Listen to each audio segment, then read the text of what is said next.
Tersebutlah cerita yang sudah berlangsung ratusan tahun berlalu ke belakang tentang pasangan suami istri, kakek dan nenek yang hidup sangat sederhana di pinggiran desa. Walaupun mereka telah hidup bersama sekian lama namun keduanya belum mempunyai anak keturunan, mereka hanya tinggal berdua saja dalam rumahnya yang sangat sederhana. Namun sang kakek dan nenek tidak merasa menyesal dalam keadaan demikian. Mereka menerima apa adanya yang telah dikaruniakan Tuhan kepada mereka berdua saat ini. Terkadang kerinduan akan seorang anak tentu saja sangat mereka harapkan siang dan malam. Sang kakek sedang mencari kayu bakar yang biasa dia lakukan setiap hari di hutan, sementara yang nenek tengah mencuci pakaian di sungai tidak jauh dari rumah mereka yang ada di pinggiran hutan desa. Sedang asyik-asyik dalam pekerjaan sang nenek mencuci pakaian, terlihat buah yang berukuran sangat besar terhanyut di bawah air sungai yang cukup deras dan melewati tempat si nenek yang sedang berada di pinggiran sungai. Tentu saja secepat kilat tangan sang nenek menggapai buah besar yang sudah matang itu. Buah tersebut adalah buah peach atau kalau dalam bahasa Jepang orang menyebutnya dengan sebutan buah momo. Setelah selesai dengan cuciannya, sang nenek pun berlalu dari tempat tersebut sambil membawa keranjang cucian yang penuh dengan pakaian yang sudah dicuci, dan sekarang ada lain yang ikut bareng dalam keranjang tersebut adalah buah momo. Tidak terasa hari pun telah berganti malam telah datang. Sang kakek dan nenek sedang duduk bersama di dalam rumah sambil bersantai bercakap-cakap dengan asyiknya. "Kek," sang nenek berkata kepada suaminya, "Tadi ketika aku mencuci pakaian di sungai tadi siang ada buah momo yang sudah matang hanyut di pinggiran sungai dan aku mengambilnya." Katanya, "Mana buahnya, Nek?" Sang kakek bertanya. "Sini aku belah, mungkin saja buahnya manis kalau sudah besar ukurannya." Sang nenek berlalu ke dapur untuk mengambil buah momo yang tersimpan dalam lemari tempat makanan dan sekaligus mengambil pisau untuk membelah buah momo. Diserahkan pisau dapur dan buah tersebut untuk dibelah sang kakek. Namun ada yang terjadi sebelum sang kakek menyentuhnya. Buah tersebut telah terbelah dengan sendirinya.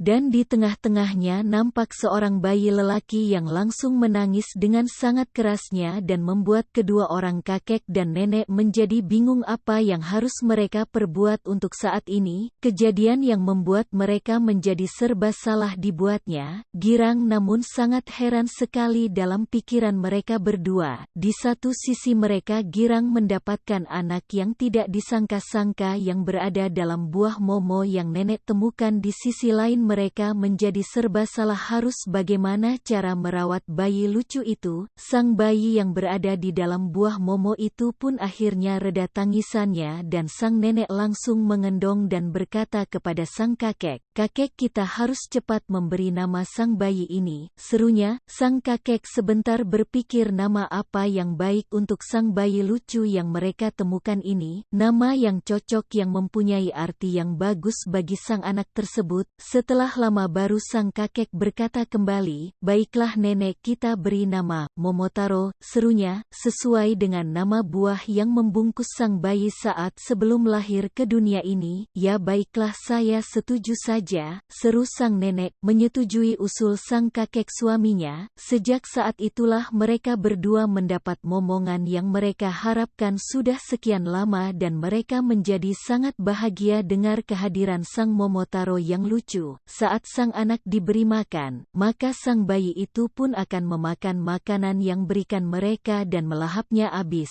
Begitupun kalau diberi makan satu piring, sang bayi akan menghabiskan satu piring nasi tersebut, dan apabila diberikan dua piring maka sang bayi pun akan menghabiskan dua piring nasi tersebut dengan lahapnya. Mereka pun menjadi senang dengan bayi tersebut yang tidak pernah rewel dan sakit selama mereka rawat. Waktu berlalu dengan cepat sekali, tidak terasa sang bayi telah tumbuh menjadi seorang anak yang kuat dan cerdas sekali cara berpikirnya. Dia mampu mengungguli kemampuan semua anak-anak tetangganya yang lain yang hidup berdampingan di desa tersebut. Dengan demikian dia menjadi anak yang sangat terkenal di kampung desa sebagai anak yang cerdas dan baik hati. Dan yang paling terkenal dengan sang anak adalah dia memiliki tenaga yang kuat sekali dan tiada rasa takut oleh siapapun namun selalu membela yang benar, hasil dari didikan yang telah ditanamkan sang kakek dan nenek yang telah merawat, budi pekerti yang baik dan selalu bertanggung jawab adalah modal untuk hidup di dunia yang penuh kepalsuan ini, maka berbuat jujurlah dalam hidupmu sebagai modal kepercayaan orang, kata sang kakek dan nenek ketika memberi didikan kepada sang anak Momotaro. Bangga rasanya sang kakek dan nenek tersebut dengan tingkah laku anak mereka yang baik hati yang selalu membela yang benar dan selalu menurut ajaran yang mereka berikan berdua, sebab anak yang mereka rawat adalah anak yang membawa bakat bawaan. Semenjak dia hadir di dunia ini mereka menjadi sangat bahagia.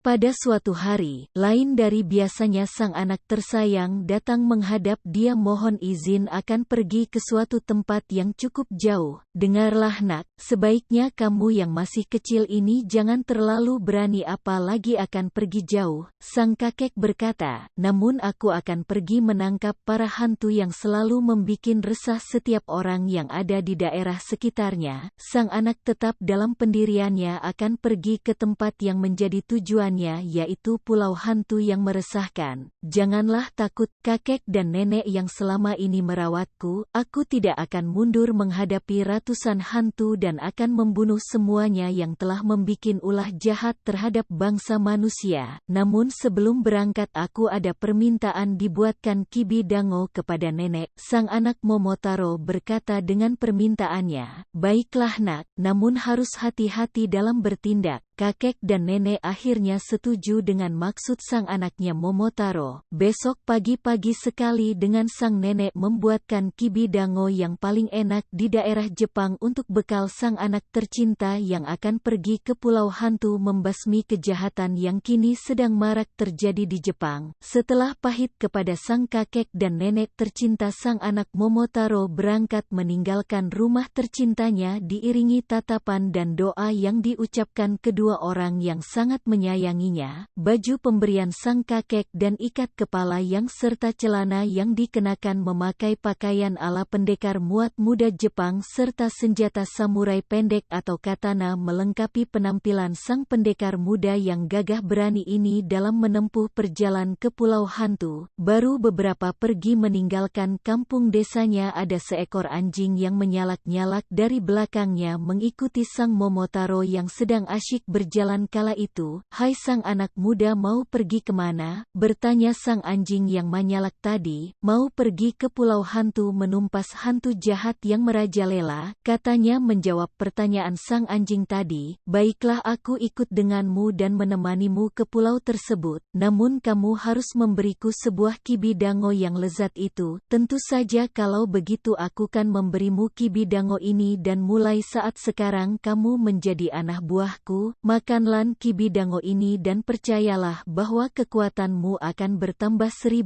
kali lipat dari sekarang, katanya sambil mengulurkan sebuah Kibi Dango kepada sang anjing yang akan ikut dengannya. Sang anak pemberani melanjutkan perjalanan yang tertunda karena berjumpa sang anjing yang mengikutinya menjadi anak buah pertamanya. Di jalan yang lain sang Monotaro bertemu sang gagak yang teur mengikuti langkahnya dari atas kepala melayang. Tiada ada rasa takut yang menyertai sang gagak. Kembali dari kantong yang dibawanya sang Momotaro mengeluarkan sebuah Kibi Dango dan memberi satu buat sang gagak dan malah satu lagi bertambah anak buah yang ikut bersama sang pendekar muda yang pemberani. Perjalanan selanjutkan sang Momotaro dihalang-halangi sang monyet yang berteriak-teriak ingin ikut berjuang membela kebenaran yang akan ditegakkan sang pendekar muda. Kembali satu Kibi Dango dikeluarkan Momotaro untuk sang monyet. Jadilah kini dia menjadi anak buah yang ketiga yang akan membela kebenaran di atas kejahatan sang hantu. Lengkaplah sang pendekar muda yang pemberani ini menjadi sang jenderal yang memimpin perang pasukan perang. Sang anjing adalah lambang pembawa panji bendera. Sang monyet adalah pasukan penyerang yang membawa pedang yang terhunus siap membasmi musuh yang ada di hadapan sang jenderal yang perkasa.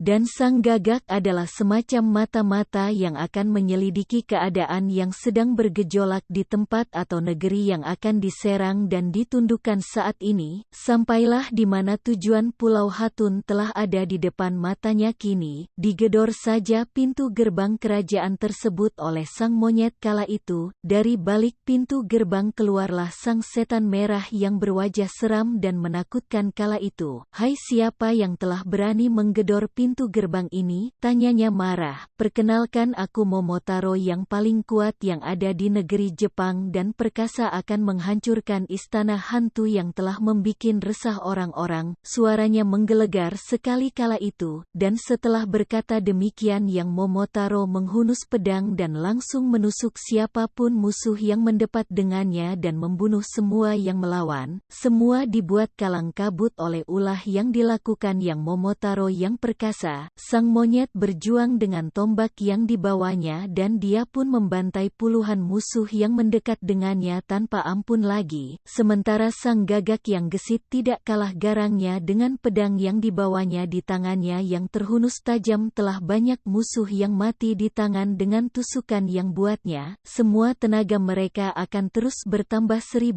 kali lipat tak kala mereka terus memakan kibi dango yang akan melipat gandakan tenaga dan kekuatan mereka. Ratusan hantu berlari-lari kacau dibuatnya dan sang Momotaro dan 3 anak buah terus masuk ke dalam istana hantu mendesak musuh yang berlari ke dalam. Dalam satu bangunan yang sangat besar terdapat ratusan hantu yang sedang pesta minuman yang memabukkan. Tentu saja menjadi kaget karena banyak hantu yang terluka lari ke tempat tersebut. "Siapa Momotaro yang membuat kekacauan ini?" bentak hantu-hantu yang sedang pesta sake, minuman khas Jepang yang bisa membuat orang mabuk kalau diminum dalam dosis banyak, namun tanpa memberi kesempatan yang berarti semua hantu yang mencoba melawannya tidak diberi ampun lagi. Mereka semua dapat dikalahkan dan lempar-lempar dengan mudah sekali oleh sang Momotaro yang terkuat di Jepang kala itu, dan tanpa ragu serta malu lagi sang jenderal hantu hitam yang terkenal perkasa kala itu memohon ampun kepada sang Momotaro dan berjanji tidak akan berbuat lagi jahat terhadap manusia yang ada di sekitar tempat istana hantu yang dimilikinya. Hati yang bersih dan selalu berbaik hati itulah Momotaro yang sebenarnya memberikan ampun kepada jenderal hantu dengan perjanjian seperti di atas tadi. Lalu tanpa ragu dia pun mengambil kembali barang-barang yang sang hantu-hantu jahat curi dari manusia yang telah dibunuhnya oleh bala pasukan hantu yang kejam. 3 ekor kuda yang tenaganya kuat mengangkut emas intan berlian yang ada dalam gudang penyimpanan mereka sebagai hadiah untuk orang tercinta di rumah, sang kakek dan sang nenek, dan 1 ekor kuda yang lain telah siap untuk sang Momotaro serta 3 binatang tentaranya telah siap menjadi penarik untuk ketiga ekor kuda yang membawa emas intan dan permata tersebut. Dan berita yang sangat menghebohkan ini telah didengar sang bidadari dari kerajaan atas angin. Untuk itu sang Momotaro pun diberikan kembali hadiah yang sangat banyak dan kini mereka dan kedua kakek neneknya hidup bahagia untuk selamanya. Sehebat apapun kejahatan yang ada di kolong langit ini pasti pada waktunya akan dikalahkan oleh kebenaran yang akan dilindungi sang pencipta alam semesta Tuhan. Sekian.